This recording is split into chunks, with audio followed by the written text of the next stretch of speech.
Olá pessoal, esse é mais um Fala Carlão e você já sabe, o Fala Carlão é sempre na prateleira de cima do agronegócio brasileiro. A gente está aqui nessa pré-COP27 fazendo um trabalho aqui no evento da Anshan aqui em São Paulo, um evento parceria inclusive da Anshan com o ICC Brasil, e eu tenho a honra de receber aqui do meu lado agora a Gabriela Dorliac, que é a diretora executiva do ICC Brasil, que é a Câmara de Comércio Internacional, essa versão brasileira.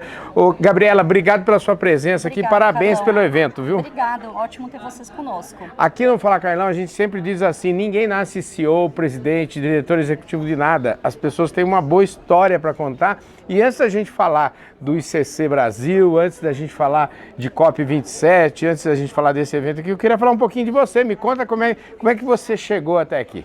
Olha, eu sou colega de profissão tua, comecei jornalista, me formei em jornalismo na PUC, fui trabalhar no Estadão, sempre gostei muito de relações internacionais, então no Estadão cobri essa área, fui estudar fora porque falar de relações internacionais e não morar fora ficava um pouco estranho, Fui para voltar, fiquei 8 anos morando em Washington. Voltei para o Brasil, porque eu acho que a gente, quando sai, a gente percebe como o Brasil tem coisas espetaculares que você não acha em outros lugares. Voltei e desde então estou na Câmara de Comércio Internacional, que é essencialmente como a gente leva mais do Brasil para fora, traz mais de fora para o Brasil e a gente realmente empurra o nosso país para ser a grande potência que ele tem que ser. Maravilha, hein, gente? Olha só, é sempre bom esse bate-papo que eu tenho aqui, porque eu sempre me identifico com as pessoas com várias coincidências. Uma delas, por exemplo, é o fato de eu ter também me formado em jornalismo lá na Ferradura, aqui na PUC de São Paulo, onde você se formou. Muito provavelmente você se formou muitos anos depois de mim, entendeu? Então, assim, mas é uma alegria saber que uma jornalista está cuidando desse assunto tão importante que é o clima, enfim, falando disso tudo. Agora vem cá, você já falou de você. Esse Dorliac aí, o que é? Esse sobrenome é o quê? Me conte. Ele é francês, chegou no Brasil por vias tortas, meu pai é chileno, então a família dele vinha da França, se estabeleceu no Chile, e ele se apaixonou por uma brasileira, que é minha mãe, e vieram morar no Brasil. Então eu sou brasileira, mas com um pezinho no Chile e um outro na França. E a sua mãe, qual que é a origem dela? Ela é brasileira. Mas ela é paulistana? Ela é do interior? Não, todo mundo paulistano. E a gente cresceu aqui, eu acho, assim, esse assunto do agro me fascina. A gente cresceu em fazenda, meu avô tinha uma fazenda em Avaré. Ah, não diga, lá pertinho de onde eu moro, pertinho de Porangaba. Avaré ali do lado de Porangaba. Pertinho de Itaí. Então, na beira da represa, por ali. Na beira da represa, exato, bem perto. E então é uma família que tem um pé muito de São Paulo, Brasil, mas com um quezinho de fora também. Maravilha, viu? O que é o ICC? Me conta essa história, porque eu gosto muito das coisas muito bem desenhadas aqui para o meu público, para eles entenderem com quem a gente está. Você já viu com quem a gente está falando, agora eu quero entender o que é o ICC. Talvez seria melhor você começar pelo mundo e depois vir aqui pelo Brasil. A ICC é a Câmara de Comércio Internacional, então International Chamber of Commerce, e ela foi criada globalmente, lá atrás, há mais de 100 anos, pelo setor privado europeu, que logo depois da Primeira Guerra, eles perceberam que, bom, para eu fazer comércio internacional, eu não posso só depender dos governos, eu preciso ter, como setor privado, conversar com outros setores privados de outros países, e eu preciso conversar a mesma língua, não só literalmente, mas os contratos são iguais, os padrões que a gente usa são iguais. Então a ICC nasceu com essa ideia de como a gente uniformiza comércio exterior. Quem conhece comércio exterior conhece uma grande publicação da ICC, que é chamada os Incoterms, que são as regras de comércio internacionais, que é uma coletânea e usa no dia a dia. Então a ICC realmente nasceu dessa criação de padrões. Fast forward, 100 e poucos anos depois, a ICC hoje é uma instituição mais do que global, ela tem um assento de observador na ONU, então traz o setor privado para dentro de grandes negociações também, participa de outras agências multilaterais, e a ideia é que o setor privado pensa, quais são as dificuldades e como a gente pode traduzir isso em políticas globais, políticas nacionais. No Brasil a gente está há 8 anos, então há 8 anos a ICC atua aqui no Brasil, tem mais de 200 associados, com todos convidados para conhecer um pouco mais em iccbrasil.org. E a ideia é justamente essa, quais são as grandes agendas que impactam o empresário brasileiro e como a gente pode ajudar nessa conversa entre setor privado e sociedade civil, setor privado e outros, e o resto do setor privado como um todo, e com o governo também. Então, como a gente coloca o Brasil ali no topo da agenda de comércio internacional. O agronegócio é muito importante para o Brasil, muito importante, eu diria que é muito importante para o mundo. E eu queria te perguntar o seguinte, o agronegócio está no ICC, como é que nós estamos lá? O agronegócio muito bem representado na ICC, a gente tem, a ICC é uma instituição multissetorial, ou seja, todos os setores estão, mas o agro super bem representado. A gente tem Suzano, a gente tem Bayer, a gente tem BP, ou seja, a gente tem uma série de empresas, e agora não vou lembrar todas, que fazem parte do agronegócio, Marfrig, então por aí vamos. E você tem razão, o agronegócio, ele é, eu diria, o coração do comércio exterior do Brasil. Se a gente olhar a balança de exportação, os primeiros produtos, agro. E eu acho que tem uma coisa, Carlão, que a gente tem que reforçar, que é a evolução tecnológica que o agronegócio brasileiro colocou. A gente fala muito de criar competitividade. Se tem um setor Se tem um lugar que é competitivo, é lá mesmo, né?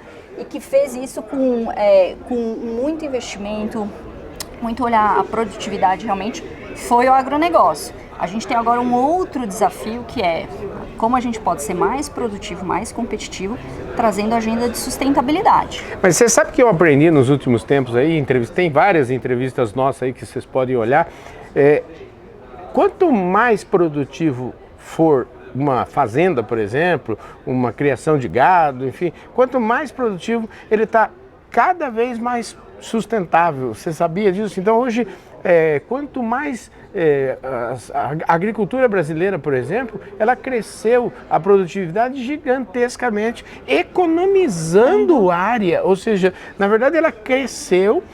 Se a gente tivesse a mesma produtividade da década de 70, provavelmente a gente já teria desmatado uma boa parte a mais do que acontece. Então hoje a agricultura, ela preserva o meio ambiente de verdade, ou seja, quanto mais produtiva ela é, mais preserva. E a gente ainda pode crescer muito mais, sabia? A gente tem, por exemplo, o nível de pastagens degradadas no Brasil. A gente tem milhares de hectares de pastagens degradadas que vão ser recuperadas, vão ser usadas para a agricultura. Isso tudo vai aumentar a produtividade e não precisa derrubar nenhuma árvorezinha sequer, entendeu? Carlão, eu acho que esse é um ponto importantíssimo que você trouxe.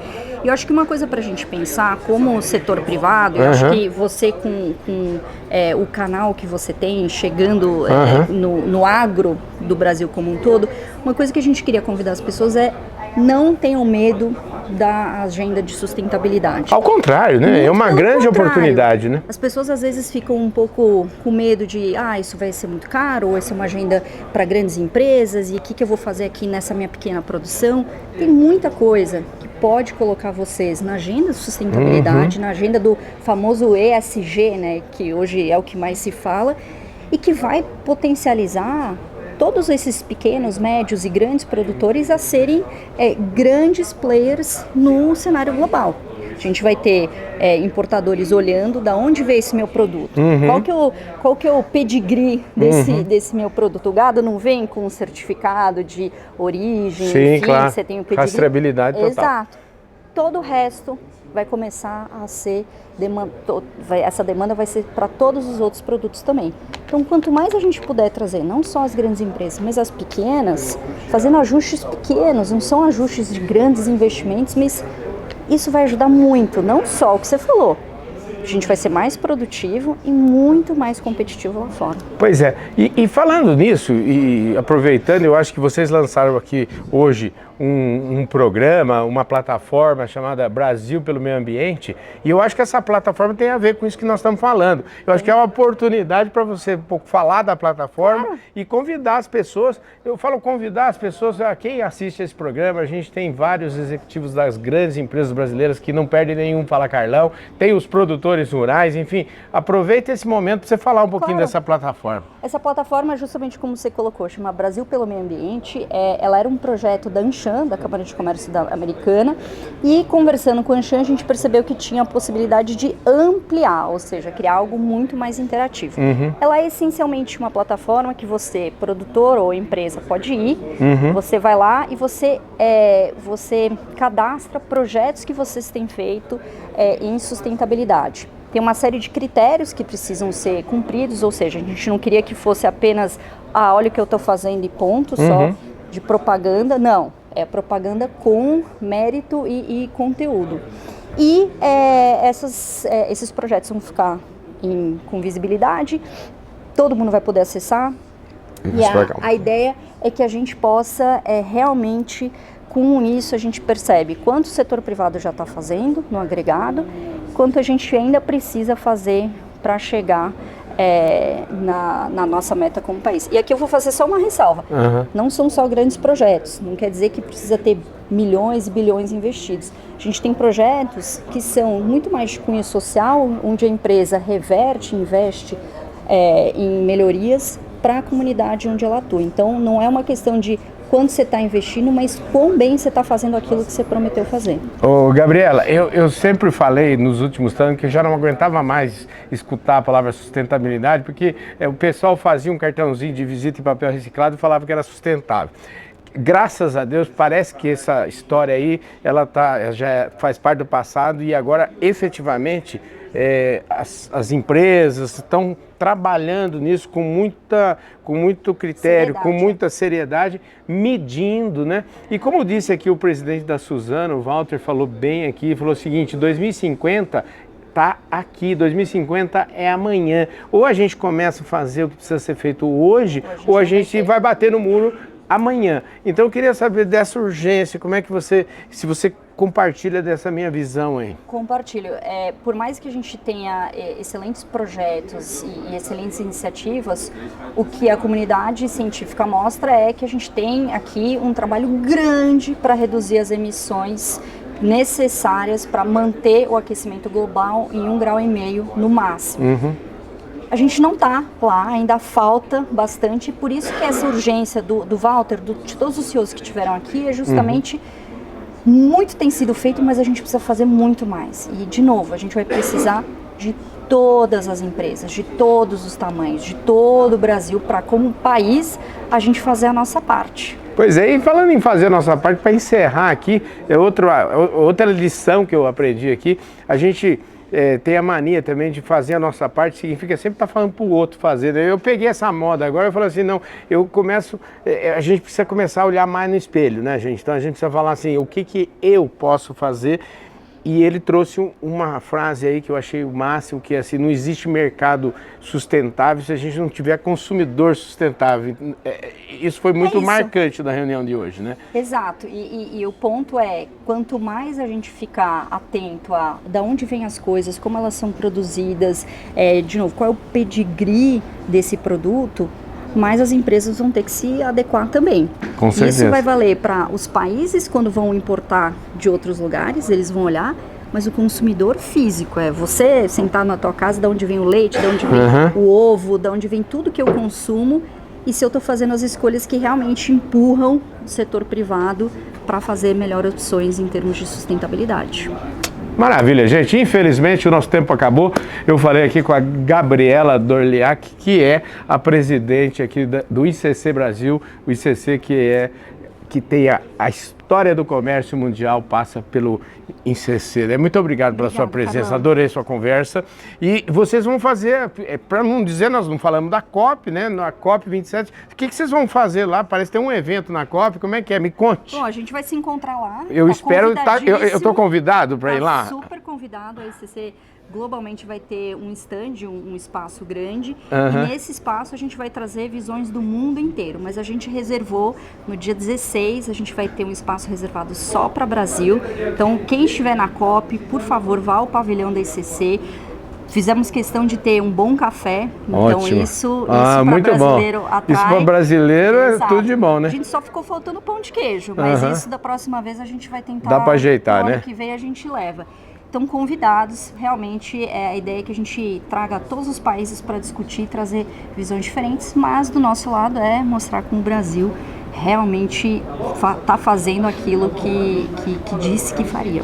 Maravilha, gente. Esse foi mais um Fala Carlão, sempre na prateleira de cima do agronegócio brasileiro. Quero mandar um abraço para Bradesco, Syngenta, Employer, para MyCarbon, todo esse pessoal que vai estar conosco, DSM, todo esse pessoal que vai estar nos apoiando lá em Sharm El Sheikh de 8 a 18 de novembro. A gente vai estar lá com todos vocês e vocês estão recebendo aí apenas uma palhinha do que vai acontecer por lá. Você já viu aí a promessa, então já estou lá com o stand da ICC, tá lá nosso... Estou convidado. Tá convidado. Vamos lá fazer um monte daquele café no Fala Carlão lá que você já está acostumado. Muito obrigado pela audiência, um forte abraço e a gente se vê no nosso próximo programa. Valeu, Gabriel. Obrigada, Carlão. Tchau.